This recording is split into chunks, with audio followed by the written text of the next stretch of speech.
Ya teman-teman semua, balik lagi di Kapia News, masih membahas kaos Subang. Gimana teman-teman nih, masih semangat ya? Mau bahas apa kita hari ini? Kita mau bahas tentang besok ya teman-teman, hari Senin. Apakah benar ada persidangan Pak Yosef dan akan diringankan gitu kan ya? Itu menarik ya teman-teman. Jadi kemarin kan ada podcast ya, itu ya, Bang Freddy dengan Pak Deddy ya, itu menarik banget. Tiba-tiba pagi-pagi itu Pak Deddy datang ke tempatnya Bang Freddy, itu aneh gitu kan ya, tiba-tiba datang terus ya menyebutkan inisial M dan A gitu kan ya, yang akan membongkar katanya gitu di persidangan. Namun ya mungkin kita sudah mencurigai bahwasanya atau sudah membaca bahwasanya M dan A itu adalah Pak Mulyana dan Arif ya teman-teman, karena di situ kan memang Pak Deddy deket ya dengan beliau, dan mungkin ya entah ya apa disuruh atau gimana ke tempatnya Bang Freddy untuk menyampaikan bahwasanya Pak Mulyana dan Arif akan memberikan kesaksian untuk Pak Yosef dan akan membongkar gitu ya kan. M dan A bisa Mimin, Abi atau Arigi, namun di sini kan dia cuma menyebutkan M A gitu, dua orang. Kemungkinan memang Mulyana dan Arif, dan memang di situ juga banyak keanehan dari sikap Pak Deddy. Mungkin teman-teman bisa lihat sendiri di YouTube-nya Bang Freddy, sangat tidak mau di-shoot kamera gitu. Dan sepertinya memang Bang Freddy ngejebak juga ya si Pak Deddy agar mau bicara gitu, namun dia masih menutup-nutupi ya. Namun sebenarnya tidak masalah gitu untuk Pak Deddy berbicara, sekalipun Pak Deddy mau mendukung Pak Yosef pun itu kan tidak masalah, karena memang ada kedekatan kan dari Pak Deddy kepada Pak Yosef, Pak Mulyana gitu. Namun kan sini mungkin Pak Deddy tidak mau berkata banyak karena mungkin dia juga akan dijadikan saksi ya teman-teman, dan dia juga tidak diizinkan untuk ada di dalam persidangan oleh jaksa penuntut umum, karena ya di situ ya mungkin dia akan dijadikan saksi, jadi tidak boleh mendengarkan secara langsung gitu ya kesaksian dari saksi lainnya gitu. Oke, lanjut. Apakah benar ya Pak Mulyana, Arif, dan mungkin Mak Encar nih ya akan memberikan kesaksian Senin ini untuk meringankan Pak Yosef gitu ya? Karena mungkin diduga juga Mak Encar juga harusnya akan hadir ya, walaupun kita juga belum tahu nih kesaksian Mak Encar apakah dia benar-benar akan hadir atau enggak ya pada hari Senin ini ya.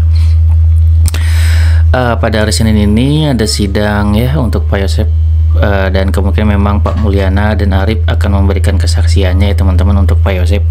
Namun ya gitu ya, kita juga masih menantikan nih untuk kehadiran Mak Encar ya, semoga datang ya, karena kita kan di sini semuanya untuk mencari kebenaran dan semuanya harus diuji gitu. Dan kalau gue lihat dari YouTube-nya Bang Freddy tentang Mak Encar ini, mungkin memang bisa juga kalau ada kemungkinan di jam-jam krusial setelah kejadian, karena di Mak Encar ini bisa dilakukan juga kalau misalkan Pak Yosef membuat alibi ya, kalau misalkan dia masih sempat untuk ke tempatnya Mak Encar, karena jaraknya juga kan tidak terlalu jauh gitu ya, masih bisa ditempuh dengan motor dengan cepat. Itu masih ada kemungkinan jika asumsi tersebut memang bisa terjadi gitu ya. Dan kalau misalkan seperti itu terjadi ya, Mak Encar berarti memang tidak bohong gitu. Dan berdasarkan kesaksian Pak Karsa ya, kita lanjut bahas berdasarkan kesaksian Pak Karsa kemarin kan soal Pak Mulyana ya, saat Pak Yosef diinterogasi di sekolah SMA itu kan Pak Mulyana juga ada di situ gitu ya. Ya seperti kita ketahui ya, Pak Mulyana itu kan sebagai adik ya, ya sangat wajar ya untuk membantu Pak Yosef akan segala hal gitu ya yang terjadi. Ya baik itu mencari pengacara ya, ataupun ya pokoknya dia melakukan segala hal gitu ya untuk membela Pak Yosef gitu, untuk menyelesaikan segala masalah agar tidak terlibat hukum, karena beliau sendiri juga kan orang hukum gitu kan ya. Ya memang gue sangat sesali juga sih kalau misalkan ada tentang melanggar di TKP tersebut, kalau misalkan memang beliau adalah orang hukum ya. Ya seperti itu ya teman-teman. Namun sejauh apakah Pak Mulyana bisa membantu Pak Yosef? Ya tentunya sejauh yang teman-teman ketahui ya, menerobos TKP gitu kan ya, dan segala macam gitu kan ya, mencari pengacara dan segala macam sampai akhir gitu ya. Dan memang ya wajar untuk hal tersebut dilakuin, namun memang sangat maksimal ya kalau gue lihat. Ya sebenarnya sih Pak Yosep ya mengatakan di awal, bahkan Pak Mulyana pun curiga ya teman-teman dengan Pak Yosep, dan Pak Roman juga demikian curiga dengan Pak Yosep, karena memang kalau di awal tidak bisa dipungkiri untuk orang yang paling terdekat adalah Pak Yosep, dan sangat wajar kalau misalkan Pak Mulyana bahkan Pak Roman tentunya ya, kalau sebelum jadi pengacara ditanyakan dulu benar enggak pelakunya gitu kan. Bahkan Pak Roman secara detail ya menanyakan ke Pak Yosep ya, contohnya seperti apakah Pak Yosep menyuruh orang lain gitu kan ya untuk melakukan hal ini gitu, itu kan ditanyain sama Pak Roman gitu. Dan butuh waktu juga ya bagi Pak Roman untuk mempercayai Pak Yosep seperti itu. Dan tentunya Pak Yosep meyakinkan Pak Roman ya untuk membela Pak Yosep ya, dan akhirnya sekarang Pak Roman percaya penuh dengan Pak Yosep, meskipun ya semakin kesini ya kita tidak tahu ya teman-teman, karena kepercayaan Pak Roman itu sekuat apa, karena terlalu banyak nih ya kesaksian yang melihat Pak Yosep di TKP gitu. Dan ya tentu sebagai pengacara Pak Roman juga ya harus membela kliennya ya teman-teman, dan ya wajar ya kalau misalkan Pak Roman menganggap kesaksian mereka nih hanyalah kesaksian sebagai orang bayaran gitu ya, yang tentunya mereka hanya bersaksi bohong. Tentunya sebagai pengacara, siapapun yang memberatkan kliennya ya tentunya akan disanggah apapun itu gitu ya, seperti itu. Namun kalau gue lihat ya, jauh di dalam lubuk hati Pak Roman itu sebenarnya dia juga ingin semuanya terungkap ya teman-teman, baik itu Pak Yosep bersalah ataupun enggak gitu. Karena pada saat dia menanyai Danu itu sebenarnya dia menanyakan dengan teratur gitu ya, seperti seolah dia juga ingin mengetahui kebenarannya gitu. Itu yang gua tangkap ya. Jadi kalau di persidangan ya Pak Roman sudah menjalankan tugasnya sebagai seorang pengacara ya teman-teman. Pak Roman itu seringkali menyudutkan para saksi ya, namun ia sering dilawan oleh saksi itu sendiri gitu. Karena saksi yang memberikan kesaksian itu benar-benar lancar gitu kan ya, jadi dia juga bisa melawan Pak Roman karena dia juga kan tanpa mikir benar-benar lancar gitu kan ya. Kalau dibilang saksi bayaran, saksi bohong kayaknya tidak terlihat ya teman-teman. Dan mungkin harusnya Pak Roman yang ada di hadapan saksi tersebut juga harusnya bisa membaca hal tersebut, karena kita sendiri ya sebagai orang awam melihat kesaksian para saksi yang begitu polos dan ngomong begitu aja tanpa mikir, itu kita juga sebenarnya sudah bisa menilai ya. Karena apa? Karena jika orang yang berbohong itu biasanya panik ya teman-teman, dia panik jika ditekan gitu kan ya. Karena Pak Roman kan mencoba menekan gitu kan ya, agar orang itu panik, tapi tidak, yang diharapkan tidak datang gitu. Orang-orang pada tidak panik, malah dia nekan balik Pak Roman gitu ya.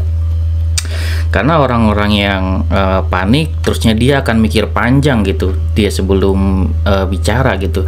Bahkan tidak ditekan pun biasanya dia akan mikir gitu panjang, ditanya hakim mikir dulu. Sedangkan yang kemarin-kemarin kita simak sendiri, para saksi itu memberikan kesaksian secara lancar banget ya. Dan kita bisa menilai sendiri gitu. Ya gitu ya teman-teman. Tentu dalam persidangan siapapun yang memberikan kesaksian, kita sendiri bisa menebak ya, sebagai pengawal kaus Subang gitu kan ya, bisa menebak apakah orang tersebut memberikan kesaksian palsu atau tidak gitu ya. Ya semua akan terlihat dari mimik muka dan cara bicaranya ya. Sejauh ini sih ya, yang memberikan kesaksian masih baik-baik aja ya, sangat tegas menjawab pertanyaan dari Pak Roman gitu. Dan di sini ya kemarin juga pada persidangan Danu ya ada hal yang menarik juga ya teman-teman, yaitu mengenai kesaksian teman Danu, yaitu saksi Rosidin ya teman-teman. Ia mencabut kesaksian sebelumnya, yaitu tentang kesaksiannya mengenai pinjam motor ya. Ia meluruskan hal tersebut gitu, yakni ia menyatakan bahwa Danu hanya pinjam motor itu dari jam 5 sore ke jam 8 malam. Nah, jadi ini sudah jelas ya teman-teman untuk hal tersebut ya. Danu belum bertemu dengan Pak Yosep ya di jam tersebut gitu, karena bertemunya itu di jam 9-an. Intinya soal meminjam motor itu ya memang benar meminjam motor, namun sudah diluruskan ya. Itu artinya apa bang? Itu artinya adalah ya itulah ya teman-teman, itu adalah jalan Tuhan kalau menurut gue ya. Allah menunjukkan semuanya gitu. Jika ada yang menutupi, pada akhirnya akan terungkap juga gitu. Karena apa? Karena di sini gue agak sedikit mau memberikan penjelasan, bukan penjelasan sih sebenarnya, apa yang gue rasain gitu. Pengen gue ungkapin bahwa tentang ada satu hal ya yang menurut gue pada saat Kombes Pol Surawan ya memegang kasus ini, kasus Subang ini ya, berkat penegak hukum ya teman-teman yang serius menangani kasus ini, didukung dengan doa-doa para pengawal kasus Subang yang ingin kasus ini selesai ya akhirnya dari doa teman-teman semua juga akhirnya dijawab juga, akhirnya semua sudah Allah atur semuanya gitu, selangkah demi selangkah kasusnya terungkap gitu. Dan mungkin teman-teman yang mengawal pastinya ngerasain ya, karena satu demi satu terungkap, satu demi satu gitu. Itulah menandakan apa? Menandakan tidak ada yang tidak mungkin gitu ya. Jika Allah sudah membuka kasus ini gitu kan ya, maka seberapa kuat pun hambanya menutupi ya dari orang lain, maka akan terbuka juga pada akhirnya gitu ya. Seperti itu, karena ini kan memang tindak kejahatan yang harus dibuka gitu. Ya gitu ya teman-teman. Namun bukan berarti gitu kan ya Allah tidak sayang gitu dia dengan hambanya. Jika memang ia melakukan kesalahan itu kan ya, maka ia akan mengarahkan jalannya ke jalan yang benar. Sebenarnya kan disayang sebenarnya gitu kan, diarahin lagi gitu walaupun sudah melakukan kesalahan gitu. Selama ia masih bernapas gitu ya, selama ia masih bernapas ya, maka masih ada kesempatan untuk bertobat ya, sesuai pernyataan ya Pak Taufan kemarin gitu ya. Mungkin sudah waktunya ya untuk bertaubat. Pak Taufan juga tidak mengenal Pak Yosef. Pak Taufan juga mungkin hanya ingin kasus ini terungkap gitu ya, contohnya seperti itu gitu. Hanya diarahkan, bahkan di awal-awal Pak Kombes Pol Surawan, Pak Ibrahim Tompo sebenarnya dari awal itu setelah mendapatkan bukti yang kuat, setelah mereka tahu banyak saksi yang melihat, bahkan kita sendiri kan belum tahu banyak saksi yang melihat ya, itu sudah diberikan kesempatan ya oleh Kombes Pol Surawan, oleh Pak Ibrahim Tompo untuk mereka mengaku saja agar mungkin hukumannya ini tidak menjadi terlalu berat gitu. Bisa 20 tahun penjara atau maksimalkan seumur hidup ya, mungkin ancamannya maksimal seumur hidup, bisa jadi 20 tahun penjara misalkan seperti itu, agar diringankan gitu, diberi kesempatan oleh pihak kepolisian itu sendiri ya. Intinya ya sebenarnya ya kasus ini ya terjadi atas izin Allah, maka kasus ini juga selesai pun atas izin Allah juga gitu ya. Kebenaran akan menemukan jalannya gitu kan, itu kan ungkapan yang sering kita ungkapkan gitu ya, dan semua sudah mulai kan ditunjukkan satu persatu gitu untuk jalannya ya. Namun jika ada yang masih menolak ya gue nggak tahu lagi gitu, tergantung dari pikiran teman-teman semua ya. Jadi persidangan ini kan adalah sebuah cara ya teman-teman untuk menyelesaikan masalah, di mana di sana ada hakim sebagai penengah ya yang memutuskan nanti untuk kebenarannya dan memutuskan secara adil gitu kan ya. Semua yang ada di persidangan sudah disumpah ya teman-teman, sudah disumpah, baik itu hakim, jaksa, pengacara gitu. Mereka sudah disumpah akan pekerjaannya gitu. Begitu juga dengan para saksi juga yang disumpah mengenai kesaksiannya. Jika ada dari sumpah mereka yang mereka langgar ya gitu ya, maka sumpah itu akan menjadi pertanggungjawabannya ya teman-teman di dunia dan di akhirat. Makanya berat banget ya, tidak gampang untuk memberikan kesaksian, karena kesaksiannya ini akan dipertanggungjawabkan nanti kayak gitu. Baik di dunia nanti dia akan kayak gimana, di akhirat juga lagi nanti akan dimana gitu. Makanya harus dipikirin lagi buat para saksi yang benar-benar memberikan kesaksian gitu, harus benar-benar yakin dan benar-benar sejujur-jujurnya gitu kan ya. Dan sebenarnya netizen juga bisa lihat kok orang-orang yang jujur dan dengan enggak gitu kan, yang bisa terlihat dari mimik mukanya, cara bicaranya seperti apa, itu juga sangat terlihat ya. Kalaupun di setting juga sangat terlihat tentunya gitu kan ya, gitu teman-teman. Dan gua rasa para warga Subang bukan artis sinetron ya yang bisa berakting segala macam, apalagi menghafal skrip gitu. Kayaknya nggak mungkin kalau menurut gue pribadi ya teman-teman. Ya intinya semoga kasus Subang ini cepat selesai, dan kita tidak bisa memungkiri bahwa di awal-awal kasus ini mulai terbuka ya, di awal-awal kasus ini mulai terbuka, yang gue rasain ya sangat terlihat ada campur tangan Tuhan di dalamnya. Semuanya dipermudah benar-benar, semua diperlihatkan secara nyata tanpa ada lagi yang bisa menutupi ya teman-teman. Oke, segitu ya video dari gue, semoga bermanfaat. Wassalamualaikum warahmatullahi wabarakatuh. Sini video teman-teman.